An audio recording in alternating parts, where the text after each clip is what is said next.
शिव जी के सुहावने चरित्र को सुनकर भरद्वाज जी के मन को जो सुख मिला हो वो बताया नहीं जा सकता। परिणाम कैसा हुआ मालूम है? आप किसी से कोई बात कहें, सामने वाले को सुनकर कैसा लगा, चेहरा सब बोलत है।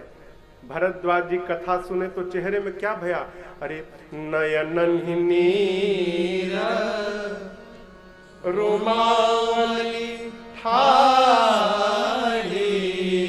भाई बाप, आंख से आंसू निकालने के लिए बहुत उपाय, ग्लिसरीन लेकर लगा लीजिए, झरझर नकली आंसू निकल जाएगा।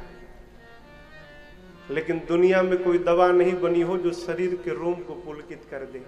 ये तो तभी होता है जब कोई बात जाकर यहां स्पर्श करे। ये बंद होता है ना, फिर ये बोलना शुरू करता है। प्रेम विवश मुख आवन बानी। प्रेम इतना उमड़ा कि मुख से शब्द समाप्त। आंख ने कहा तू नहीं बोल पा रहा है, मैं बता दे रहा हूं। झरझर नेत्र बहने लगे हो। कथावाचक कथा सुनाए, श्रोता सुनकर आनंद में डूब जाए। आप सत्य मानो, कथावाचक को इससे अधिक आनंद कभी नहीं आ सकता। याज्ञवल्क्य जी की कथा सुनकर, शिव कथा सुनकर भरद्वाज जी सोचने लगे, अभी शिव कथा सुनाए तो इतना मजा आया, इतना आनंद आया। जिस समय याज्ञवल्क्य जी मेरे राघव जी की कथा सुनाएंगे तब कितना आनंद आएगा। ये सोचकर बहुलालसा इस कथा पर बाढ़ी। राम कथा पर और प्रेम बढ़ गया। याज्ञवल्क्य जी कहे, भरद्वाज जी आप धन्य हैं। क्यों धन्य है? तुम ही प्राण सम प्रिय गौरीसा। आप शिव जी को प्राण के समान प्रेम करते हैं, इस बात को मैं जान गया। अस्तु आप धन्य हैं। याज्ञवल्क्य जी कहते हैं, भरद्वाज जी आप ये मत समझिएगा कि मैंने आपके प्रश्न को सुना नहीं, सुना समझा, लेकिन जानबूझकर शिव कथा सुनाई। कारण जानते हैं, ये राम जी की कथा सबको नहीं सुनानी चाहिए। उत्तरकांड के अंत में भूत भावन भगवान शंकर ने मां पार्वती से स्पष्ट लिखा। कहते हैं राम शंकर भगवान, देवी यह न कही सठही हठसी लही, जे मन लाई न सुन हरि लीलही।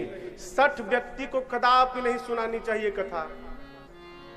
जो बात बात में हठ करे उसको नहीं सुनानी चाहिए। जो मन लगाकर भगवान की कथा न सुने उसको नहीं सुनानी चाहिए। भले इंद्र जैसा राजा क्यों न हो जाए, जो मन से कथा न सुने उसको कदापि नहीं सुनानी चाहिए।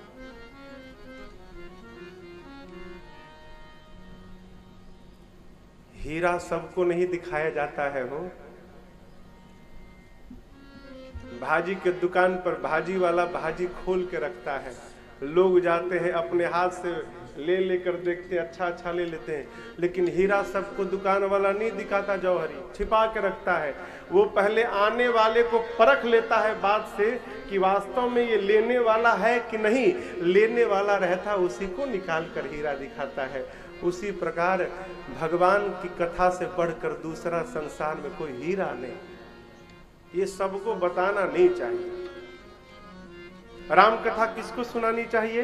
बाबा कहते हैं, ए जी राम कथा के तेरी अधिकारी,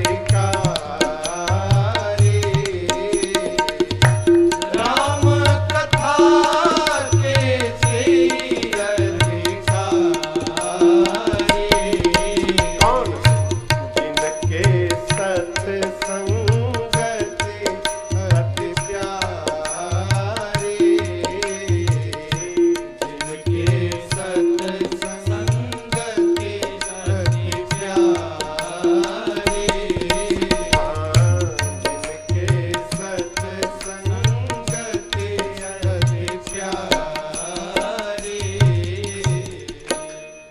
कहते हैं, जिनको सत्संग प्रिय है ना, वही राम कथा सुनने का अधिकारी है।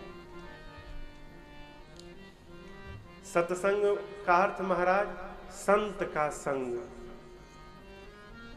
संत कौन? टीका लगा लिए राजन, चुटिया बढ़ा लिए, कपड़ा सफेद सिलाकर पहन लिए, संत हो गए, भ्रम में मत रहिएगा। 2 रुपए का टीका आता है, वो 2 रुपए का, ये 200 रुपया मीटर मिलता है। 4 महीना बाल मत कटाई, चकाचक चुटिया हो जाएगी आपकी। संत जानते हैं कौन है? जिसको देखने के बाद अनंत याद आ जाए, वो जीव संत है। देखने के बाद जीव की याद न रहे, जिसको देखने के बाद भगवान याद आ जाए हो, वो जीव संत है। वो एक छोटा बालक भी हो सकता है, वो एक गांव का आदमी भी हो सकता है, वो कोई हो सकता है।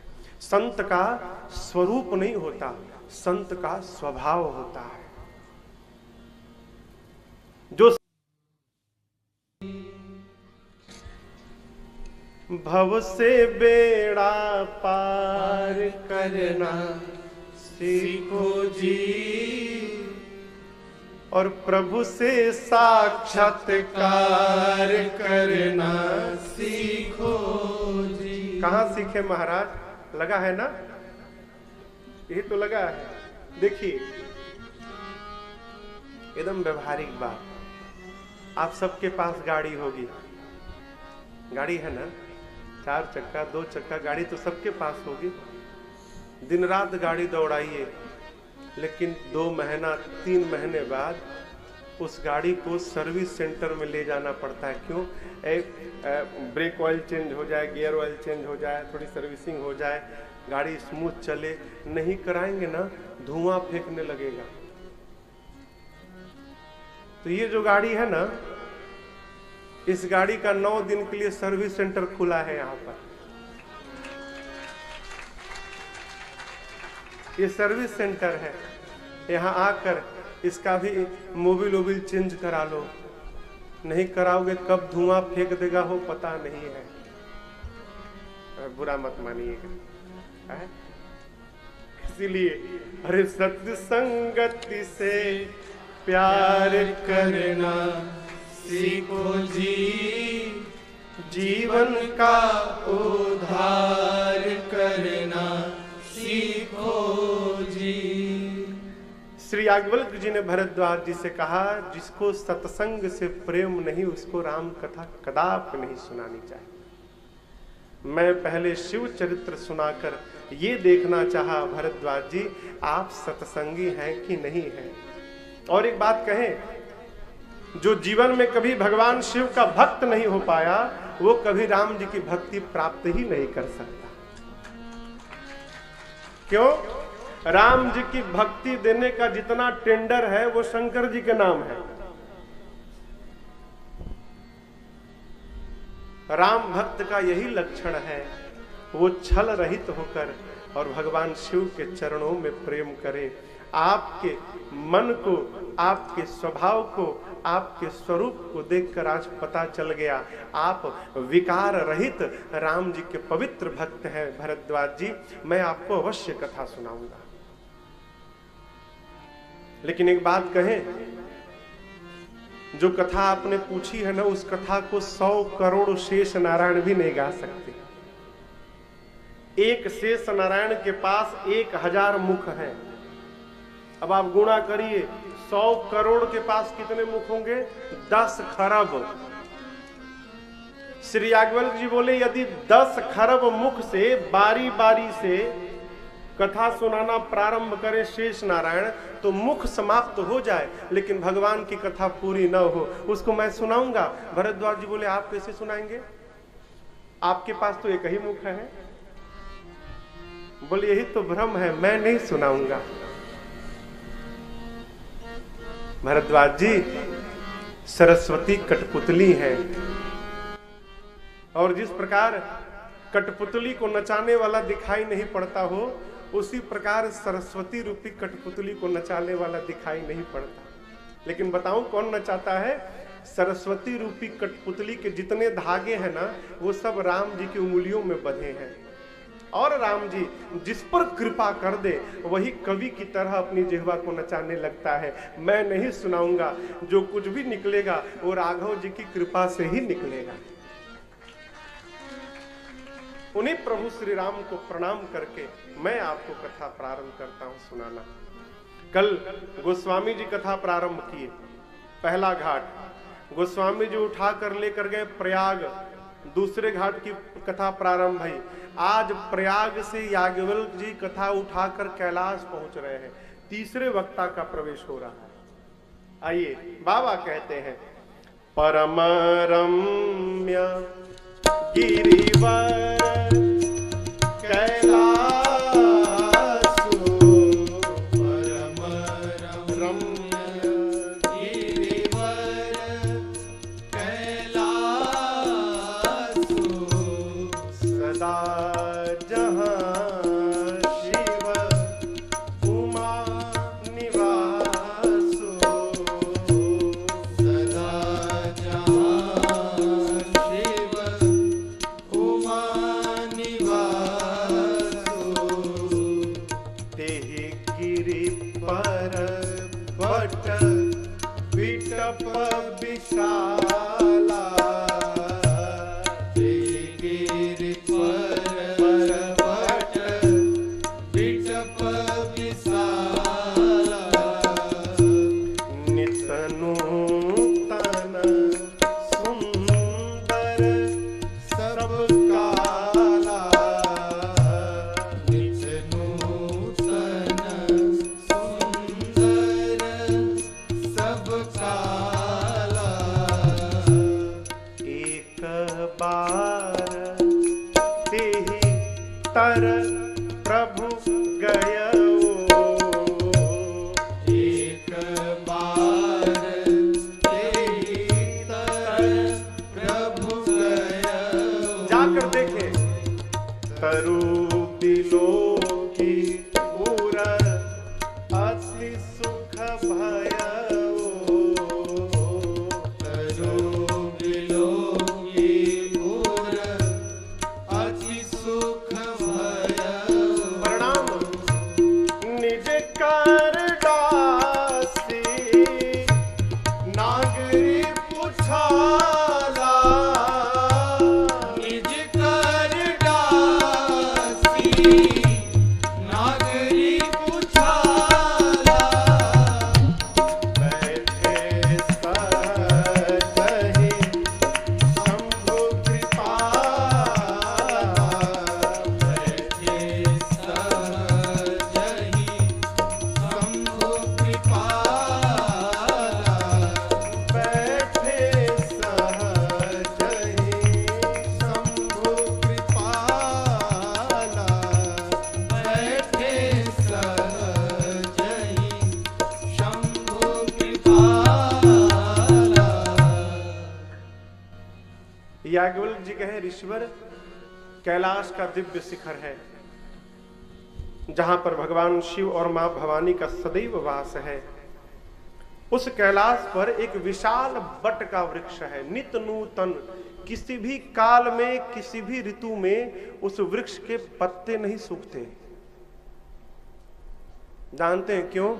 बाबा उसी वृक्ष के नीचे बैठकर भजन करते थे। एक दिन बाबा गए, जाकर देखा, इतना आनंद आया, अपने हाथ से अपना बाघंबर लाकर बिछाकर भगवान शंकर बैठ गए, सहज बैठ गए, परम शांत। ऐसा लगता है मानो शांत रूप ने ही शरीर धारण कर लिया। एक कथा का सूत्र है, अशांत मन से ना जीवन में कोई भी श्रेष्ठ व्यवहार नहीं किया जा सकता। मन अशांत रहे, अशांत मन से श्रेष्ठ व्यवहार कदापि संभव नहीं है। जीवन में जितना बड़ा लक्ष्य हो, उसके लिए सबसे पहली शर्त अपने मन को उतना अधिक शांत करना होगा। मन की हलचल समाप्त हो जाए। कई लोग शरीर शांत रहता है, मन शांत नहीं रहता, मन घूमता रहता है। बाबा परम शांत होकर बैठे, चेहरे पर मंद मंद मुस्कान है। आज बतावें, आज के पहले पार्वती जी ने बाबा को इतने प्रसन्नता में कभी नहीं देखा। प्रसन्नता क्यों? देखिए, जीव को यदि मन लायक काम मिल जाए ना तो आनंद कई गुना बढ़ जाता है। भजन में बैठने जा रहे हैं, इसलिए अधिक आनंद में बाबा हैं। पार्वती जी ने भल यानी सुंदर समय जाना, दौड़ कर गई बाबा के पास। शंकर भगवान ने देखा, अत्यधिक आदर करके माँ को अपने बामांग में, देखिए यहाँ जैसे बाबा ने बिठाया है ना, माँ को अपने बामांग में बिठा लिया। अति आदर कीन्हा। आदर क्यों भाई? अरे सीधी सी बात है, पति मानस की पोथी लेकर सुंदरकांड पढ़ने बैठे, खोल के सुंदरकांड बैठे हैं, तब तक पत्नी जी भी अपनी पोथी जी लाकर बगल में बैठ जाएं और कहें चलिए हम लोग मिलकर पाठ करेंगे। इससे अधिक सौभाग्यशाली परिवार कौन होगा? वो है। बाबा भजन में बैठने जा रहे हैं, तब तक मैया भजन में सहयोग करने चले आई। बाबा ने अति आदर किया, बामांग में बिठाया। बाबा ने कहा कुछ पूछना चाहती हैं आप? माँ ने कहा प्रभु अब से नहीं, पिछले जन्म से चाह रही थी, लेकिन इतना दिव्य अवसर आज तक नहीं मिला। कहिए। माँ ने कहा प्रभु एक प्रश्न का उत्तर दीजिए, क्या संभव है कि कल्प वृक्ष के नीचे रहने के बाद भी कोई दरिद्र रह जाए? बाबा ने कहा संभव हो नहीं सकता। माँ ने कहा यदि नीचे रह के दरिद्र है तो? बाबा ने कहा फिर नीचे रहने वाले को यह नहीं पता कि मैं कल्प वृक्ष के नीचे बैठा हूं, तभी दरिद्र होगा। माँ ने कहा यदि उसको पता भी है कि मैं कल्प वृक्ष के नीचे बैठा हूं फिर भी दरिद्र है? बाबा ने कहा संभव हो नहीं सकता ऐसा।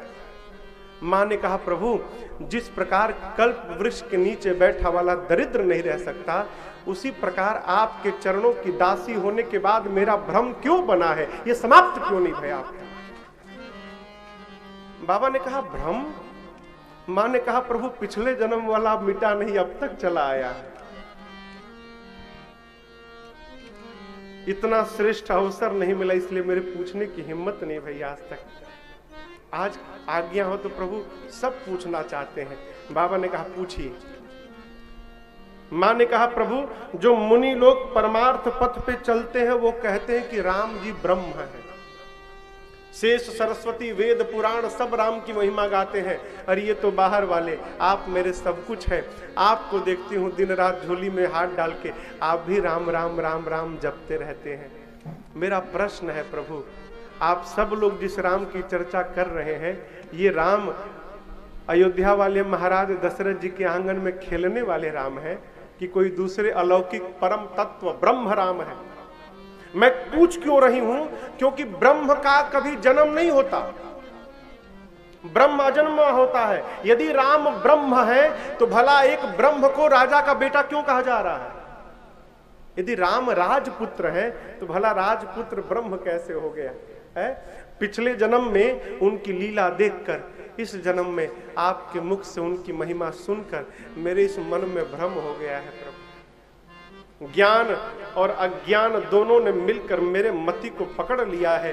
ज्ञान आज राजपुत्र में ब्रह्म देख रहा है और अज्ञान ब्रह्म को राजा का बेटा समझ रहा है। आप ये मत समझिएगा कि मैं विवाद कर रही हूं। प्रभु पिछले जन्म की भांति विवाद नहीं, अब की बार आपकी पार्वती आपके साथ बैठकर संवाद करना चाहती है। मैं राम जी की कथा सुनना चाहती हूँ प्रभु। आप सबसे पहले बताइए निर्गुण सगुण कैसे हो गए? फिर राम जी के जन्म की कथा सुनाइए, बाल लीला सुनाइए, अरे धनुष यज्ञ की कथा सुनाइए, विवाह सुनाइए, राजा बनते बनते बन क्यों गए वो सुनाइए, वन में क्या किए वो सुनाइए, कैसे रावण को मारा वो सुनाइए, वापस आकर अयोध्या के राजा बने तो राजा बनने के बाद क्या क्या किए वो सुनाइए, कैसे अपने प्रजा के साथ अपने धाम गए वो सुनाइए। और प्रभु जो पूछा वो तो सुनाइएगा, जो पूछने में छूट गया हो ना आप उसको भी सुना दीजिएगा, कुछ छिपाइएगा मत। इतना श्रेष्ठ श्रोता मिले हो, कौन कथा नहीं सुनाएगा है? मां ने क्रम से प्रश्न किया प्रारंभ से अंत तक, और सुनकर परिणाम देखिए। हर हिय राम चरित सब आए, के हृदय में पूरा रामचरित्र आ गया है। दवा अंदर जाएगी तो असर दिखाई पड़ेगा। असर क्या भया? प्रेम पुलक लोचन जल छाए। बाबा के नेत्र सजल हो गए। एक प्रश्न सुनते सुनते बाबा मेरे 48 मिनट के लिए 2 दंड ध्यान में अवस्थित हो गए। मगन ध्यान रस दंड जुग पुनि मन बाहिर कीन। रघुपति चरित महेश तब हर्षित बरनैलीन। 2 दंड 48 मिनट ध्यान में रहने के बाद बाबा ने नेत्र खोला। मैया से बाबा कहें, देवी आपसे एक बात कहें, रात में अंधेरा हो और कोई बिस्तर से पांव नीचे रखे और नीचे रस्सी हो और रस्सी पर पांव पड़ जाए तो लगता है कि सांप तो नहीं है, कहीं लगेगा ना। और ठीक उसी समय प्रकाश आ जाए तो पता नहीं ये तो सांप नहीं तो रस्सी है।